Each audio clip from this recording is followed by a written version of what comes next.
So I'm really glad it's Friday because I'm really tired after this week. My next oldest was to a store earlier and bought us some Ben & Jerry's, and I haven't eaten for years literally because I haven't been able to eat milk products, but now I can, and I'm gonna have it tomorrow. I'm not a huge fan of Ben & Jerry's, but I like it sometimes. It's like once in a year, maybe once or twice a year, maybe I could eat it. I'm don't like those cookie douche and things, which are a little bit heavy and extremely sweet and so on. I like this more fresh and crisp taste. Overall, when it comes to ice cream, I'm a sucker for lemon ice cream, and that's a melon ice cream if it's a good one. And yeah, strawberry I can really like also, but it has to be this fresh taste. It can't be this sugarish ones. I'm not quite so fond of them. And it might work out with the work I am at right now. We had a meeting today at the work, all the work teams, and it was quite good. So I'm a little bit more hope today than I had before. I really hope it can work out because I really like the place I'm working at right now. And I don't think my new boss has really understood what it is I'm doing at work, and that is something a little bug in the mirror. Something they should know before they decide where to place me, I think. And yeah, I think Ruth's running a fever again. No, she is running a fever, but I'm not sure how bad it is. And and I found my phone. It was actually at my work. I've been looking for my phone, the one I used to call, because this one it's an iPhone and iPhone 5, and the battery in them are not the best. I can switch this one, but it's still not the best, so I prefer to have another phone that I can easily use only to call with, because well, I don't want to use up all the battery in just 2 minutes. And I've been looking for this phone so much. I've been turning my whole house upside down looking for this, because I remember I was speaking with my next door child on the phone when I left work, and I was thinking, okay, I must have put it in my purse and when I went home, but I must have put it on the side of my purse and it slipped down on the floor, and some kids have found it and taken it apart. So it was like in 3 parts. This was a battery in one place, with SIM card in one place, and the rest of the phone in another place. But I found it at work today and I was like, yeah, and it was working. Oh yes, so I'm really glad. It was a little bit messy after the kids have been playing with it, but it's okay. It's my own fault.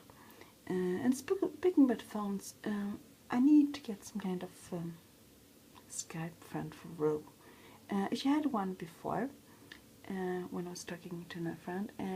You should send these pictures and sometimes more videos of this little girl the same age as Ro, and Ro absolutely loved it. And she still, every time she sees the phone, she tap the Skype symbol, and this is a bub,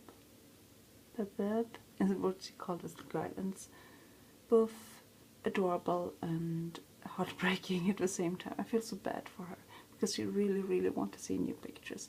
She's like scrolling up and down, like bub. It's like, no, it's heartbreaking. But it's hard to find a Skype friend for a kid her age. But yeah, I'll see if I find somebody, because yeah, surely miss it. I do too, but I feel so sad for her. At this work day, it was like this, I don't know what you call it, when you start a new semester at school or something like that, and you have everybody get together and you listen to some people holding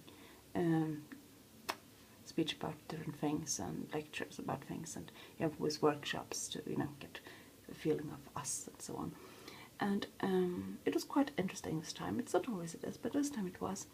Sometimes it's just so boring, feeling like falling asleep. But today it was fine. And I spoke about research about positive thinking, and also about, which I thought was interesting, about depressions. And as you might know, I suffer from chronic depressions, and chronic depression, and it goes up and down all the time, and it's not much I can do about this. I can't help getting depressed because it's there.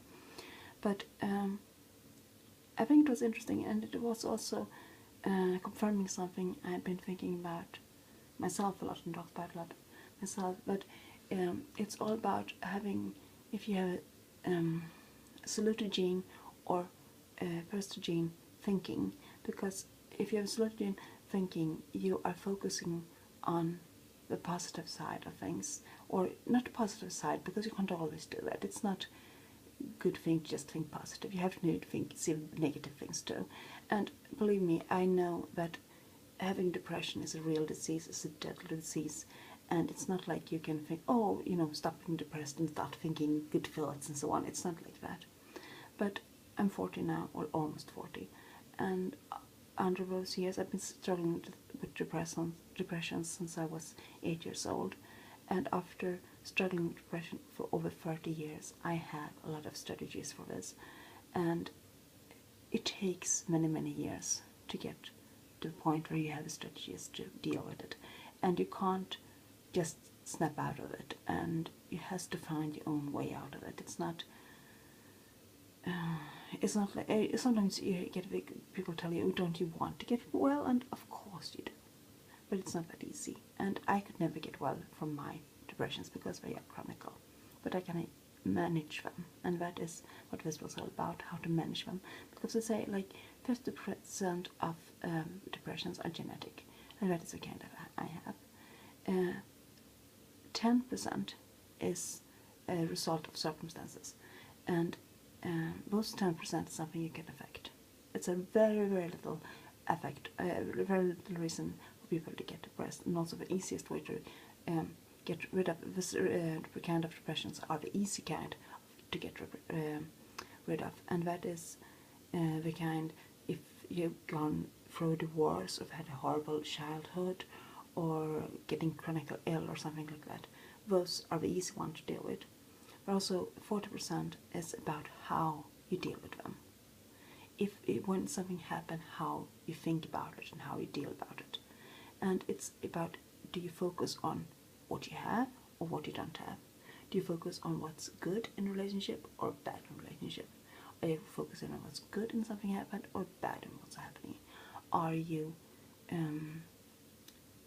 telling people what you wish from them, or do you criticize them? And I think that is so important, because if you are focusing on the wrong things, it enforces, and it's like you spoke about in another video not long ago, about how this actually changes the structure of your brain, and that is something that this research also shown. And I think it's so interesting how we have the power over how our brain is developed. We're not just those passive victims, we can actually do something about it, and I think it's absolutely fantastic interesting. So it also tells me that the strategy I have in life is a good one, and no matter what other people do and how other people view it, I can always stay me, and I can always stay positive. I can always keep my door open. I can always be open for dialogue. I can always focus on what's been good in something and build something more from that if the other part is willing to cooperate. And it gives a lot of freedom, I think. It also gets a lot of power of my life. I'm not a victim of anything. I'm in charge of my own life, and I think that is something everyone wished to be in that, and I think at almost 40, it's something you should be.